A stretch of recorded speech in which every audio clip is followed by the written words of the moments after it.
ভারত চায়নার ওপর অ্যাটাক করে দিয়েছে, রিয়েলিটিতে নয়, সোশ্যাল মিডিয়ায়।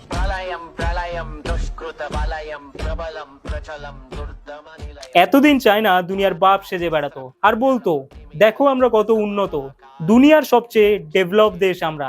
এসব ইন্ডিয়া ফিন্ডিয়া আমাদের সামনে টিকতে পারে নাকি? বাট ইন রিয়ালিটি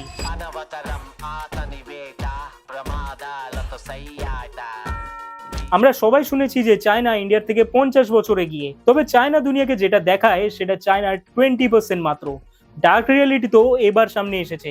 আসল চায়না মানেই দারিদ্রতা, পলিউশন, আনহাইজেনিক প্লেসেস, কাস্টিসিজম, যেটা তো ইন্ডিয়ার থেকেও এক কাটি উপরে। এই ভিডিওটাই দেখো, যেখানে একটা মেয়ে অ্যাক্সিডেন্টের পর রাস্তায় পড়ে আছে, বাট কেউ তাকে এসে তুললো না, কারণ সে সাং নামের একটা নিচু জাত থেকে বিলং করে।